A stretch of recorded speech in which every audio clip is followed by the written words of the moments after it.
सभी आचरण करेंगे। नमो अरिहंताणं नमो सिद्धाणं नमो आयर्याणं नमो उवझायाणं नमो लोये सवेसाहुरम्। मंगलम भगवान वीरो मंगलम गौतमो गणी मंगलम कुंद कुंदाब्द्यो जैन धर्मोस्तु मंगलम सर्वमंगल मांगल्यम सर्वकल्याणकारकम प्रधानं सर्वधर्माणां जैनं जयतु शासनम् जैनं जयतु शासनम् जैनम जयतु शासन अर्थात जैन शासन का सदा काल तक जयवंत बना रहे, ऐसी हमारी मंगल भावना। कविवर भागचंद जी द्वारा विरचित बहुत सुंदर संस्कृत का एक स्तोत्र लिखा गया है जिसका नाम है महावीराष्टक स्तोत्र। ये एक ऐसा स्तोत्र है जिसके माध्यम से हम भगवान की स्तुति कर रहे हैं, लेकिन वो भगवान की स्तुति कैसी कर रहे हैं, वो भगवान की स्तुति हम उनके अंतरंग गुणों के माध्यम से कर रहे हैं। शुरुआत में हमने सर्वज्ञता गुण को याद किया, फिर वीतरागता गुण को याद किया, क्रम से आगे बढ़ते बढ़ते हम उनके आंतरिक गुणों को याद कर रहे हैं, और साथ साथ में मात्र आंतरिक गुणों को ही याद नहीं करेंगे, उनके बाहर की गुणों को भी हम याद करेंगे कि वास्तव में उनके पास कैसे बड़े बड़े महान महान गुण हैं, जिन गुणों को हमें भी प्राप्त करने की भावना होनी चाहिए। क्योंकि जब तक हमारे उन गुणों के प्रति प्राप्त करने की भावना ही नहीं होगी तो वो हमें प्राप्त भी नहीं होने वाली, सीधी सी बात। लेकिन पहले हमें उनका बराबर ज्ञान होना चाहिए, पहले हमें ये ज्ञान होना चाहिए कि वीतरागता सर्वज्ञता प्राप्त करने योग्य गुण हैं। जब ऐसा श्रद्धान हमारे बराबर बैठेगा तब तो वीतरागता गुण की ओर हम आगे कदम बढ़ाएंगे। जिसको वीतरागता की खबर नहीं है, जो वीतरागी बनना नहीं चाहता, जिसको ये नहीं पता कि वीतरागी भगवान होते कैसे हैं, जिसको सर्वज्ञता गुण का कुछ ख्याल नहीं है कि सर्वज्ञ भगवान होते कैसे हैं, वो वीतरागी और सर्वज्ञ बन भी नहीं सकता। देखा जाए तो स्तोत्र तो महावीर अष्टक अर्थात महावीर भगवान को लेके स्तोत्र किया जा रहा है, उनके गुणों को याद किया जा रहा है, लेकिन हम यहाँ पे मात्र उनको याद करने के लिए बैठे नहीं है। हम उनको भी याद करेंगे, शब्द का ध्यान देना, हम उनको भी याद करेंगे, लेकिन उनके माध्यम से अपने गुणों को भी निखारने की कोशिश करेंगे, अपने में भी वो गुण प्रकट करने का पूर्ण प्रयास करेंगे। चलते चलते हमारी चर्चा विगत दिनों से 3 छंदों पर हमारी पूर्ण हो चुकी है। आज हमें यहाँ से चौथा छंद प्रारंभ करना है। पिछले 3 छंदों की चर्चा अभी हम यहाँ पर नहीं करेंगे क्योंकि आगे के छंदों के लिए फिर अपने पास कम समय रह जाता है। सीधा हम यहाँ पे आज चौथा छंद यहाँ पे हम प्रारंभ करते हैं। इस चौथे छंद में पंडित जी बहुत सुंदर बातें यहाँ पर हमें बताने जा रहे हैं। इतने से छंद में पंडित जी कविवर राज जो भागचंद जी हैं, उन्होंने 4 छंद मतलब 4 पंक्तियों के छंद में एक कहानी, प्रथमा नियोग की कहानी भी लिख दी। कहानी का सार क्या है ये भी बता दिया, और उस कहानी के सार से हमें क्या शिक्षा मिलती है ये भी बता दिया। सोचिए एक 4 पंक्तियों में कितना सारा मर्म उन्होंने यहाँ पर भर दिया है। आइए इसी मर्म को जानने के लिए हम चौथा छंद यहाँ से प्रारंभ करते हैं। एक एक पंक्ति में यहाँ से पढ़ता जाऊंगा, आप भी उसको अपने यहाँ पे दोहराते चलिए। यदर्चा भावेन प्रमुदित मनादर दुर इह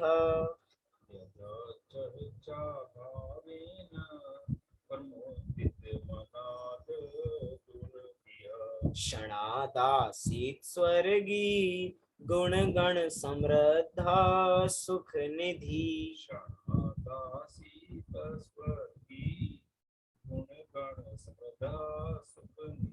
लभन्ते सद्भक्ता शिव सुख समाजम किमु तदा।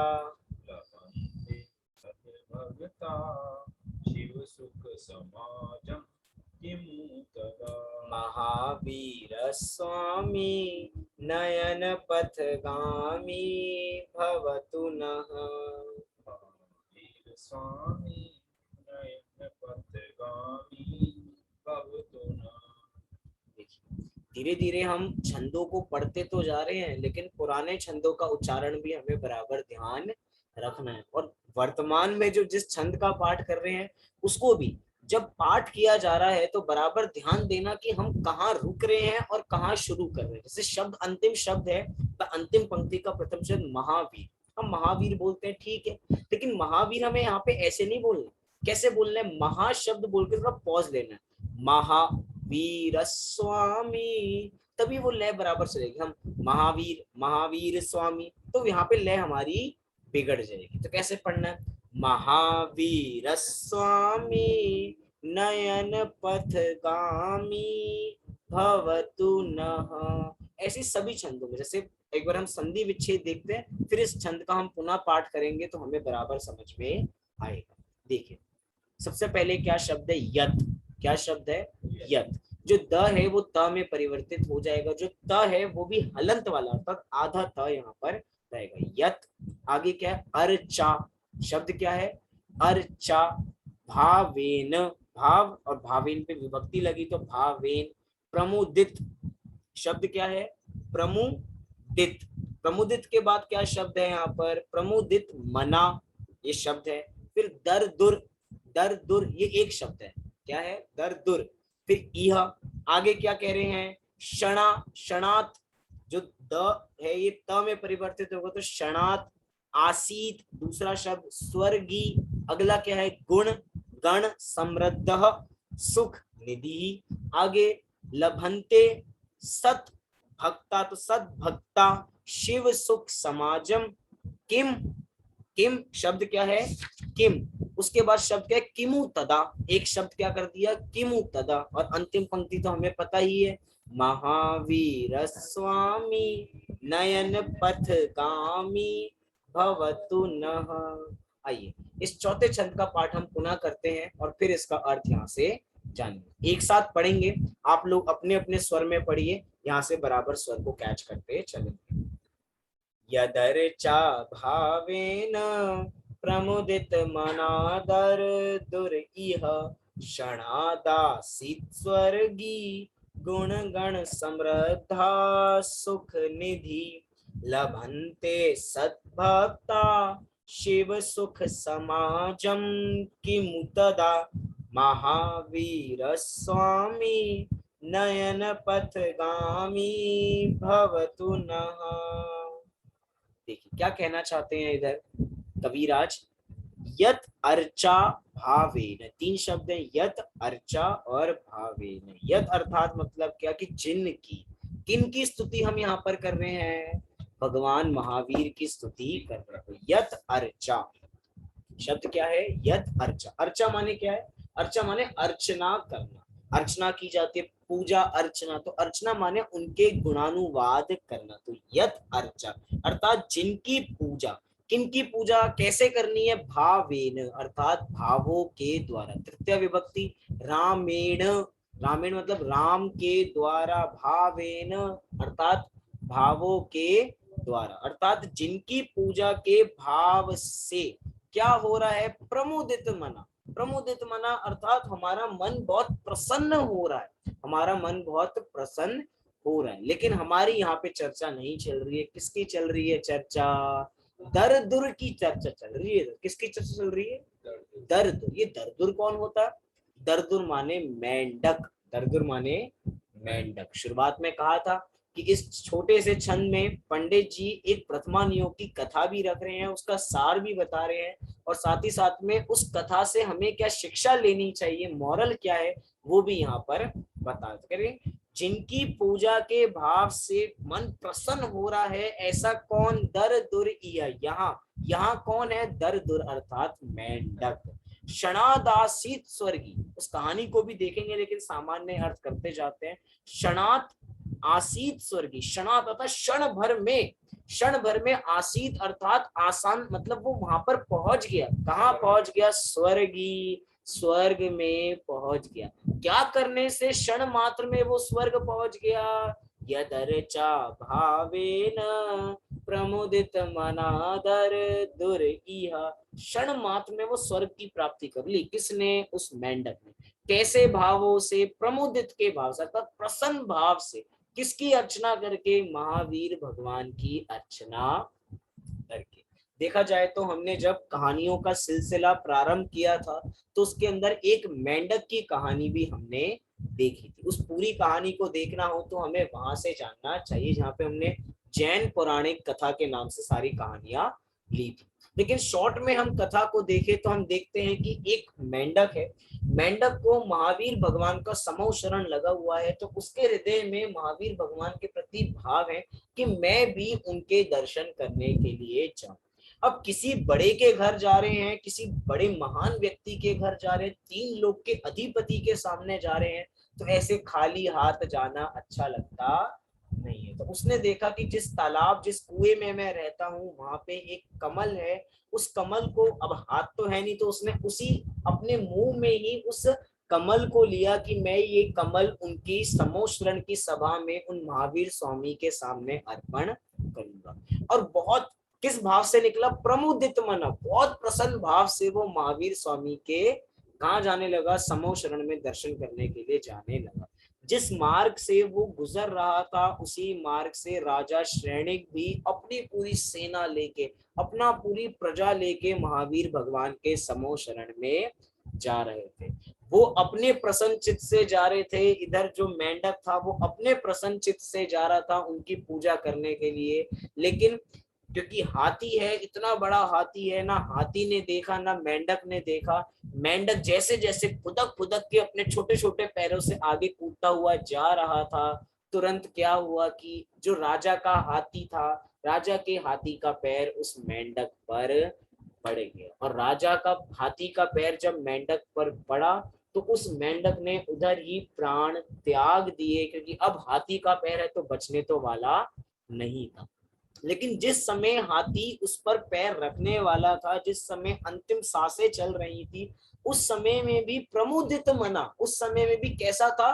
प्रसन्न चित्त था कि मैं भगवान के दर्शन करने जा रहा हूं, मैं भगवान के दर्शन करने जा रहा हूं। और आपको पता है वो कौन? वो मेंढक जो मर गया है राजा के हाथी के पैर के नीचे आके।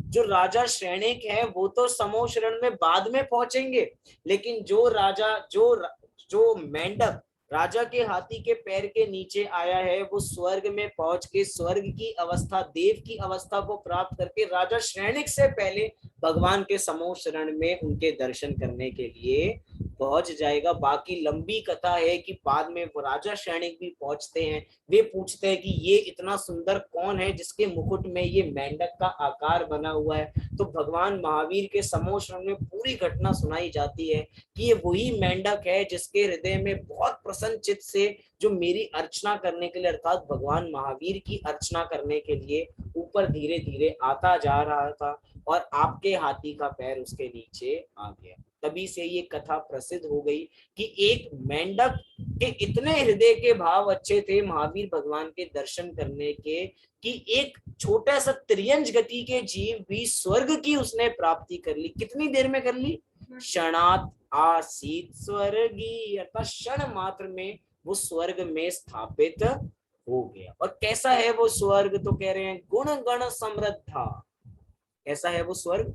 गुण गण समृद्धा। गुण हमें पता है, गुण क्या होते हैं? गण माने क्या होता है?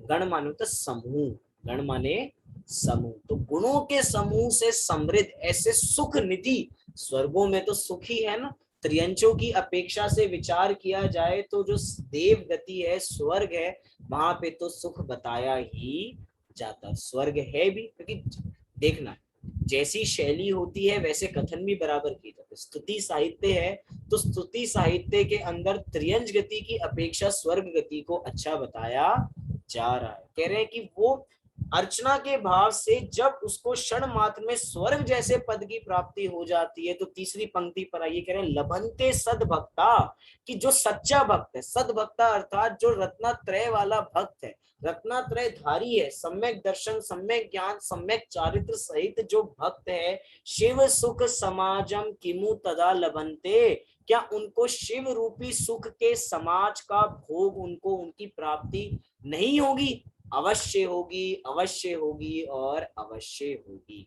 जब एक सामान्य से त्रियंच के एक प्रसन्न चित्त के भाव से उसको स्वर्ग जैसे पद की प्राप्ति हो सकती है, तो जो भगवान की सच्चे हृदय से स्तुति करता हो, जो सच्चा भक्त हो, जो सच्चा कैसा सद्भक्ता अर्थात रत्नात्रय सहित जो भक्त हो, क्या उसको शिव सुख की प्राप्ति नहीं होगी? और वो शिव सुख कैसे? समाजम अर्थात जो जितने सारे शिव अर्थात जितने सारे भगवान मोक्ष में बैठे ना, उनका एक अलग समाज बन गया है। क्या वो उस समाज में, क्या हम सच्चे भक्त बन के उस शिव सुख के समाज में स्थापित नहीं हो सकते? कह रहे हैं हो सकते हैं, हो सकते हैं और हो सकते हैं। जब एक त्रियंच गति का जीव हो सकता है, तो हम नहीं हो सकते? कह रहे हैं लभंते, वो चीज की प्राप्ति भी हमें अवश्य होगी। अंतिम पंक्ति कह रहे हैं महावीर स्वामी नयन पथगामी भवतु, कि ऐसे महावीर भगवान क्या बने? मेरे नयन पथगामी बने। जब एक महावीर भगवान की स्तुति करने से, स्तुति नहीं मात्र स्मरण मात्र से भी बड़े बड़े लोगों का कल्याण हो जाता है, जब एक मेंढक के जीव का कल्याण हो सकता है, तो क्या हम उनको अपने नयन में बसाएंगे, नयन में अपने पथगामी बनाएंगे, तो क्या वो हमें सच्चा मार्ग नहीं दिखाएंगे? अरे भैया दिखाएंगे, अवश्य दिखाएंगे। सच्चे भक्तों को नहीं दिखाएंगे तो किसको दिखाएंगे? सच्चे भक्त जो उनकी सच्चे हृदय से स्तुति करते हैं, उनको तो वो अवश्य मार्गदर्शन करते ही हैं। ऐसा हमें यहाँ पे बराबर समझना चाहिए। आइए एक बार इसका हम सामान्य अर्थ देखते हैं और वापसी इस छंद का पाठ करके अगले छंद की ओर आगे बढ़ेंगे। सामान्य अर्थ, जब पूजा करने के भाव मात्र से प्रसन्नचित मेंढक ने क्षण भर में गुण गणों से समृद्ध सुख की निधि स्वर्ग संपदा को प्राप्त कर लिया, तब यदि उनके सद्भक्त मुक्ति सुख को प्राप्त कर लें तो कौन सा आश्चर्य है? अर्थात उनके सद्भक्त अवश्य ही मुक्ति को प्राप्त करेंगे। वे महावीर, वे भगवान महावीर स्वामी मेरे अर्थात हमारे नयन पथगामी हो, अर्थात मुझे अर्थात हमें दर्शन देवे। और हमें नहीं देंगे तो वास्तव में किसको देंगे? हम ही हैं उनके सच्चे हकदार। हम तो महावीर भगवान को कहते हैं कि वो ही हमारे सच्चे पिता हैं। और पिता क्या अपने कभी भी पुत्र को गलत मार्ग पर लगाएंगे? कह रहे नहीं। लेकिन जो पुत्र अपने पिता की सच्ची आज्ञा मानेगा वही आगे कल्याण करने वाला है। तो हमारे परम पिता हमें क्या कह रहे हैं कि भैया मोक्ष मार्ग पर चलो, सच्चे जैनी बनो, रोज मंदिर जाओ, रोज छना हुए जल का उपयोग करो, रात्रि में भोजन नहीं करो, तो सामान्य सदाचार है, अष्ट मूल गुणों का बराबर पालन करो, साथ ही साथ सप्त व्यसनों का त्याग करो। इस सामान्य सदाचार है। उसके बाद आगे लंबी चौड़ी लिस्ट आगे भी है, लेकिन कम से कम इतना तो बनो, क्योंकि हम हमारे परम पिता हमें ये बता रहे हैं कि ऐसे मार्ग पर चलोगे तो ही तुम्हारा कल्याण होगा, अन्यथा कल्याण नहीं। इसी को दूसरे रूप में कह सकते हैं कि जो सच्चे हृदय से सात तत्व महावीर भगवान द्वारा उपदेशित सात तत्वों का सच्चा श्रद्धान करता है, 9 पदार्थों का बराबर श्रद्धान करता है, ये लोक का बराबर श्रद्धान करता है, 6 द्रव्य का बराबर श्रद्धान करता है, उन्हीं को भगवान मार्ग दिखाने वाले हैं और उन्हीं का निश्चित रूप से कल्याण होने वाला है। आइए इस चौथे छंद को देखते हैं और पंचम अर्थात 5वें छंद की ओर आगे बढ़ते हैं। यदर्चा भावेन प्रमुदित मनादर तुर इह क्षणादासीत स्वर्गी गुण गण समृद्धा सुख निधि लभन्ते सद्भक्ता शिव सुख समाजम किमु तदा महावीर स्वामी नयन पथगामी भवतु नः। कल भी बताया था, आज भी पुनः बार बार हम चर्चा करेंगे। 2 शब्द हैं में और नः। जो नह शब्द का प्रयोग है वो सामूहिक रूप में जब पाठ किया जाता है तब नह रूप का उपयोग किया जाएगा, और जब मैं व्यक्तिगत पाठ करूंगा तो मैं मे शब्द का उपयोग करूंगा। चलिए आइए पांचवें छंद को हम प्रारंभ करें, उससे पहले थोड़ी सामान्य चर्चा करते हैं, फिर अपने विषय को हम आगे बढ़ाएंगे। देखिए हम स्तुति किसकी कर रहे हैं, हम स्तुति कर रहे हैं भगवान महावीर की। यहाँ पर भगवान महावीर के अंतरंग गुणों को मुख्यतः याद किया जा रहा है। देखा जाए तो महावीर भगवान के बहिरंग गुण भी बहुत सारे हैं। अगर छोटा सा बच्चा महावीर भगवान को जानता है तो कैसे जानता है कि ये भगवान महावीर, कैसे जानता है, बहिरंग से जानता है। मतलब बहुत उत्तर अच्छा है, इसी की चर्चा हमें करनी। चिन्ह के माध्यम से जानता है कि भैया चिन्ह क्या है, शेर का चिन्ह है तो ये भगवान महावीर है। लेकिन वास्तव में देखा जाए तो भगवान महावीर का चिन्ह शेर नहीं है। क्या कह रहे हो, भगवान महावीर का चिन्ह शेर नहीं है तो किसका है? आज तक हमें क्या गलत पढ़ाया जा रहा है? कह रहे हैं नहीं, हम सबको बिल्कुल सही पढ़ाया जा रहा है, हमें सबको बराबर ज्ञान है। लेकिन ज्ञान में इतना भी भेद विज्ञान करके समझें कि भगवान महावीर का चिन्ह शेर नहीं है, भगवान महावीर की जो मूर्ति है उसको पहचानने का चिन्ह क्या है, शेर है। क्योंकि देखा जाए तो जब भगवान महावीर नहीं थे, जब मुनिराज की अवस्था में थे तो उनको शेर के नाम से कोई नहीं जानता था कि देखो भैया इनकी पहचान कैसे करेंगे हम, शेर के नाम से पहचान करेंगे। ठीक है दाहिने पैर के अंगूठे पे चिन्ह बराबर बना रहता है, लेकिन वो उनका लक्षण नहीं है, वो तो मूर्ति को पहचानने की व्यवस्था है, क्योंकि सारी मूर्ति एक जैसी नजर आती हैं। अब किस किस भगवान की हम स्तुति कर रहे हैं, हमारे मंदिर में प्रतिष्ठा का महोत्सव चल रहा है तो किस भगवान की प्रतिष्ठा करें, तो मूर्ति को प्रतिष्ठापित करने के लिए मूर्ति का लक्षण क्या है, चिन्ह, वो बहिरंग लक्षण। लेकिन यहाँ पे उन बहिरंग लक्षणों को याद नहीं किया जा रहा, यहाँ पे अंतरंग लक्षणों को याद किया जा रहा है। वीतरागता, सर्वज्ञता, हितोपदेशिता, यही भगवान महावीर के अंतरंग लक्षण, अंतरंग गुण कहलाए जाते हैं। आइए इस पांचवें छंद को भी हम यहाँ पे प्रारंभ करते हैं। पांचवें छंद को प्रारंभ करें उससे पहले इसकी विशेषता जाने। बहुत विशेष छंद है। क्यों विशेष छंद है? पूरे के पूरे शुरू की जो तीन पंक्ति, अंतिम पंक्ति तो सेम है, जो शुरू की जो तीन पंक्तियां हैं, इन तीनों पंक्तियों में बहुत विरोध नजर आता है।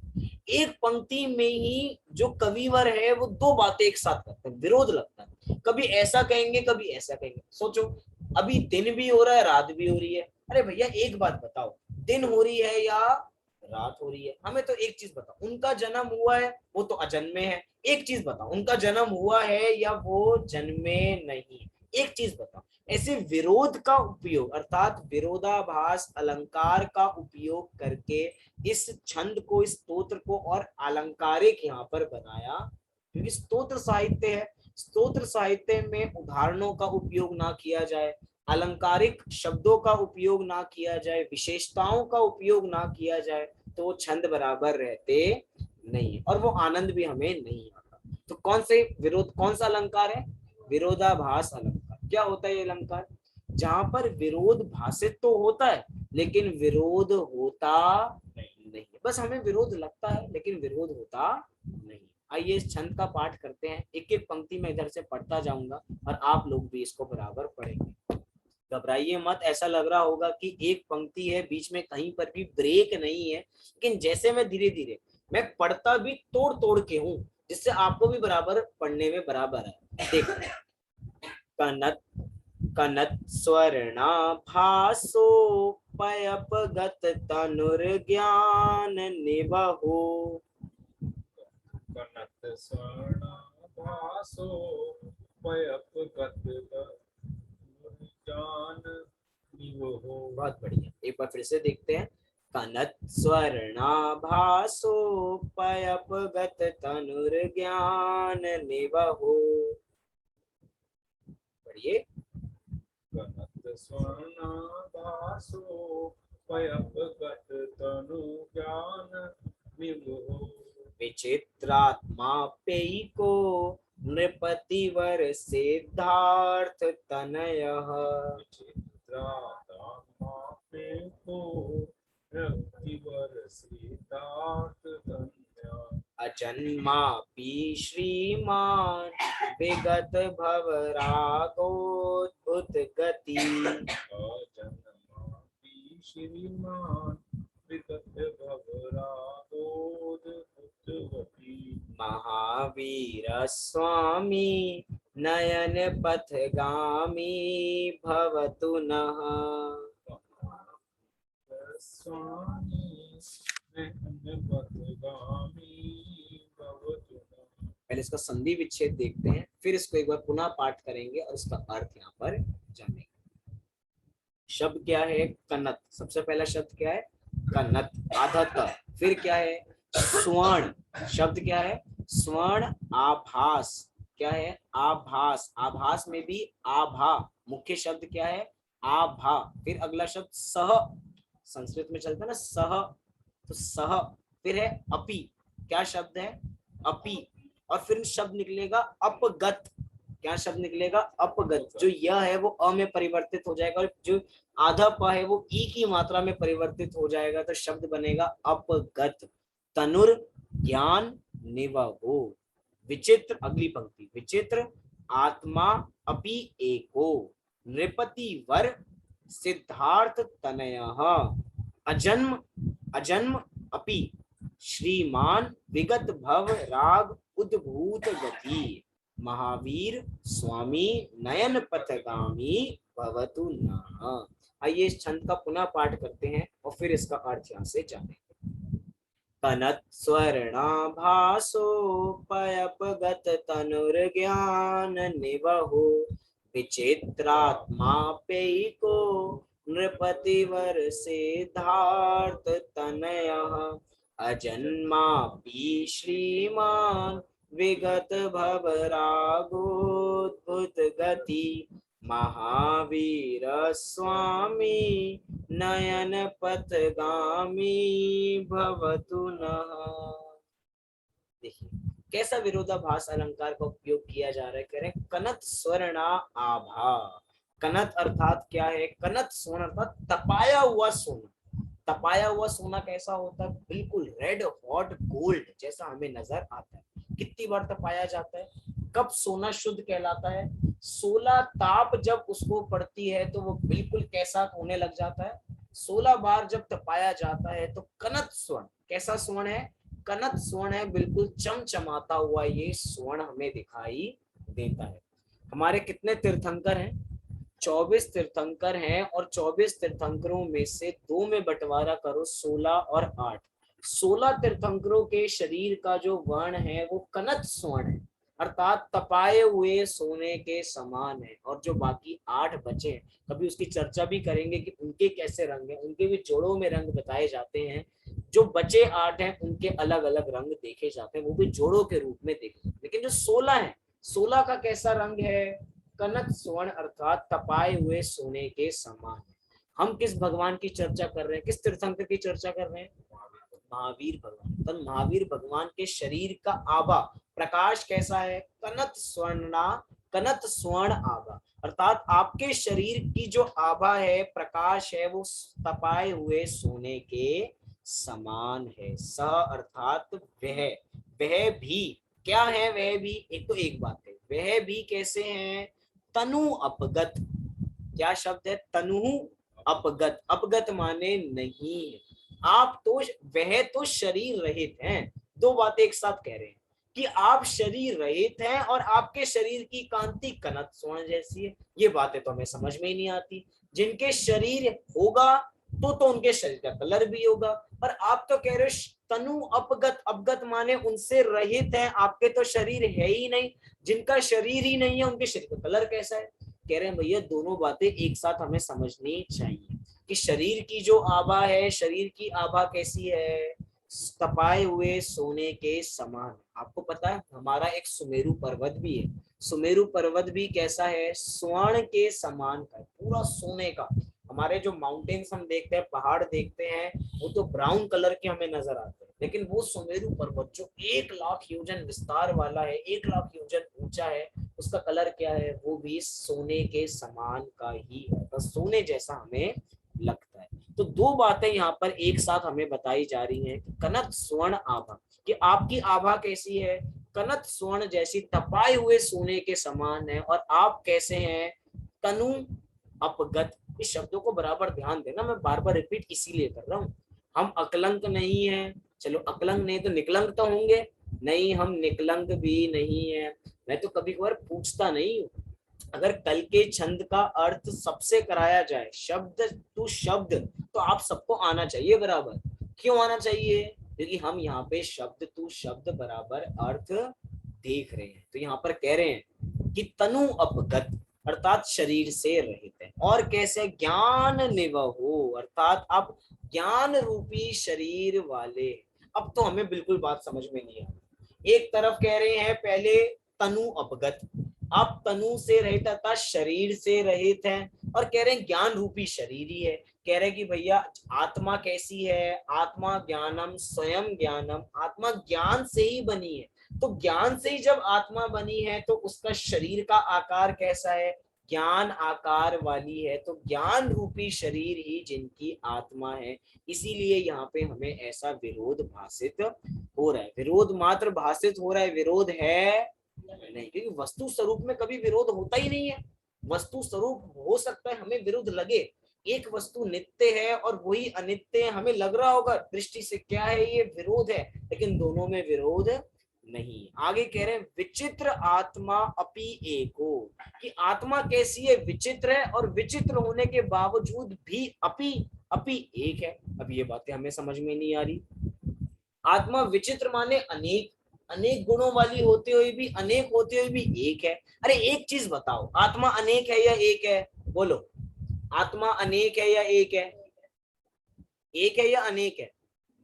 एक है। यहाँ पे कह रहे हैं विचित्र आत्मा अपि एक हो, आत्मा विचित्र भी है, आत्मा एक भी है। विचित्र क्या होता है? दो शब्द होते हैं, एक होता है चित्र और एक होता है विचित्र। दोनों में अंतर क्या होता है, कोई बता सकता है? चित्र और विचित्र, चित्र एक होता है, बहुत बढ़िया, विचित्र बहुत सारे चित्र होते होंगे। चलो ऐसा अर्थ यहाँ पे नहीं, दो शब्द हैं चित्र और विचित्र। मैं आपसे पूछता हूँ, हम बहुत बढ़िया ड्राइंग्स बनाते होंगे, चित्र में कम से कम एक चित्र को बनाने के लिए हमें कितने कलर की आवश्यकता है? एक कलर की आवश्यकता है? बोलो, हमें कोई ड्राइंग बनानी है तो कम से कम कितने कलर की आवश्यकता हमें पड़ेगी? 5 कलर की आवश्यकता पड़ेगी। मिनिमम से मिनिमम चाहिए हमें, मैक्सिमम नहीं पूछा, मिनिमम से मिनिमम एक कलर। चलो उत्तर आ रहे हैं एक। आप लोगों को भी उत्तर देने हो तो हैंड रेस कर सकते हैं या कमेंट में बता सकते हैं, लेकिन जीरो कलर की आवश्यकता। चलो एक और उत्तर आया, धीरे धीरे सब लोग उत्तर बदलते जा रहे हैं। लेकिन किसी भी चित्र को बनाने के लिए कम से कम 2 कलर की आवश्यकता पड़ती है। क्यों? अगर हम शेडिंग भी कर रहे हैं ना, शेडिंग करते हुए भी शेडिंग किस पे होगी? व्हाइट पर होगी। तो एक कलर व्हाइट हुआ और एक कलर क्या हुआ? पेंसिल का जो ब्लैक कलर है वो। जैसे कि आपको टाइपिंग भी यहाँ पे नजर आ रही है, अगर ये जो बैकग्राउंड है ये भी ब्लैक हो जाता और लिखा हुआ भी ब्लैक हो जाता तो चित्र नहीं है ये। चित्र होगा तो कम से कम कितने कलर होंगे? मिनिमम से मिनिमम 2 कलर तो होंगे ही होंगे। विचित्र, विचित्र माने विशेष प्रकार के चित्र, मतलब जिसमें अनेक प्रकार के रंग पाए जाते हैं। जो आपने कहा 5 प्रकार के रंग, वो हुआ विचित्र। वो चित्र नहीं है, सामान्य रूप से हम कह देते हैं बहुत सुंदर चित्र बनाए, वो बहुत सुंदर माने विचित्र, बहुत सुंदर माने विचित्र। तो कह रहे हैं विचित्र, विचित्र माने अनेक, आप अनेक होते हुए भी एक हैं। हम कभी कभार बाल बोध वीतराग विज्ञान की कक्षाओं में स्तुति पढ़ते हैं सकल गे वाली। सबसे पहली पंक्ति क्या है? सकल गे ज्ञायक तदपि निजानंद रसलीन। बस यहाँ पे भी 2 बातें कह रहे हैं। क्या? सकल गे ज्ञायक तदपि निजानंद रसलीन, कि आप सकल गे माने विचित्र, तदपि सकल गे ज्ञायक तदपि, तदापि निज लीन, आप निज में ही लीन हो, मतलब आप अनेक को जानते हुए भी एक को जानते हो।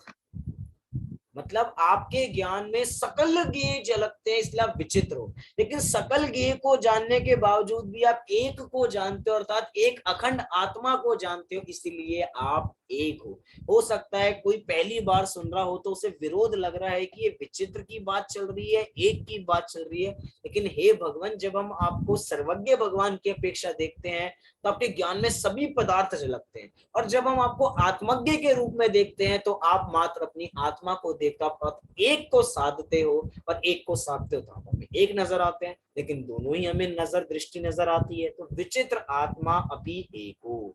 थोड़ा कठिन तो नहीं हो जा रहा, बहुत सरल है, आगे देखिए क्या कह रहे हैं, नृपति वर सिद्धार्थ तनयः।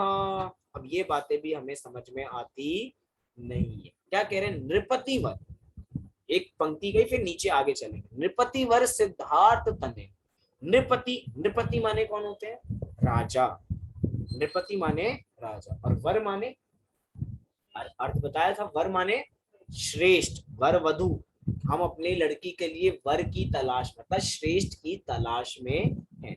तो नृपति वर अर्थात राजाओं में श्रेष्ठ, कौन है राजाओं में श्रेष्ठ, सिद्धार्थ तनयः, तनय अर्थात पुत्र, किसके पुत्र, सिद्धार्थ के पुत्र, राजा सिद्धार्थ के पुत्र। कैसे हैं राजा सिद्धार्थ, नृपतिवर अर्थात राजाओं में श्रेष्ठ कौन है, सिद्धार्थ के पुत्र। कौन है सिद्धार्थ के पुत्र, भगवान महावीर। शब्दों में कथन किया जा रहा है भगवान महावीर, उनके तो वैसे कोई पुत्र होता नहीं, क्योंकि भगवान है, भगवान किसी को रिलेशन में थोड़ी होते हैं, लेकिन हमें ऐसा समझना चाहिए। नृपति वर सिद्धार्थ तन्य, एक बार।